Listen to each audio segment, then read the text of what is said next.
राजस्थान की धूल भरी पहाड़ियों में जहां हर पत्थर एक कहानी कहता है, वहां एक ऐसे योद्धा का जन्म हुआ था जिसने अपनी मातृभूमि के लिए अपना सब कुछ न्यौछावर कर दिया था। महाराणा प्रताप। ये नाम सुनते ही हमारे दिल में गर्व की लहर दौड़ जाती है। लेकिन क्या आप जानते हैं कि इस महान योद्धा की कहानी सिर्फ युद्ध की नहीं, बल्कि अटूट संकल्प और मातृभूमि के प्रति अनंत प्रेम की है।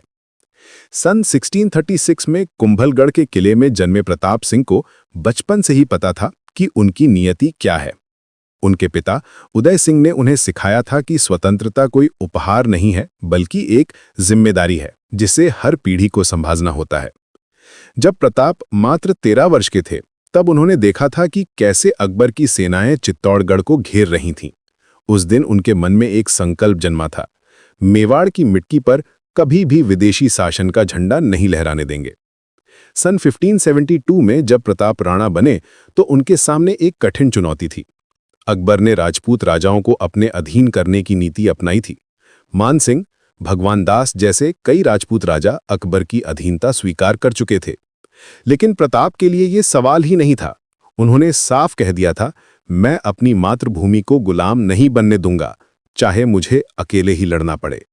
अकबर ने कई बार प्रताप को समझाने की कोशिश की। उसने राजा मान सिंह, टोडरमल और यहाँ तक कि प्रताप के भाई शक्ति सिंह को भी भेजा, लेकिन प्रताप का जवाब हमेशा एक ही था, मेवाड़ की स्वतंत्रता के बिना कोई भी बात बेमानी है। ये वो समय था जब प्रताप ने दिखाया कि सच्चा राजा वो नहीं होता जो सिंहासन पर बैठता है, बल्कि वो होता है जो अपनी प्रजा की रक्षा के लिए अपना सब कुछ दांव पर लगा देता है। 18 जून 1576 का दिन, हल्दी घाटी का युद्ध। ये सिर्फ दो सेनाओं के बीच की लड़ाई नहीं थी, बल्कि दो विचारधाराओं के बीच का संघर्ष था। एक तरफ अकबर की विशाल सेना थी जिसमें 10,000 सैनिक, हाथी, घोड़े, तोपें, सब कुछ था।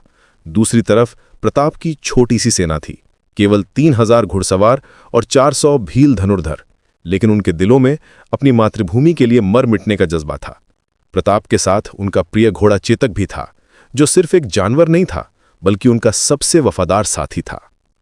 3 घंटे तक चले इस भीषण युद्ध में प्रताप की सेना को पीछे हटना पड़ा था, लेकिन यह हार नहीं थी, ये एक रणनीति थी। प्रताप ने समझ लिया था कि मुगलों से सीधी टक्कर में जीतना मुश्किल है, इसलिए उन्होंने गुरिल्ला युद्ध की नीति अपनाई। अरावली की पहाड़ियों में छुपकर अचानक हमला करके और फिर गायब हो जाना, ये प्रताप की नई रणनीति थी। उनके वफादार सरदार झाला मान सिंह ने अपनी जान देकर प्रताप को सुरक्षित निकाला था। अगले 12 साल प्रताप ने जंगलों में बिताए। कभी कभी उन्हें घास की रोटी खानी पड़ती थी, उनके बच्चों को कंद मूल खाने पड़ते थे, लेकिन प्रताप का संकल्प कभी डगमगाया नहीं।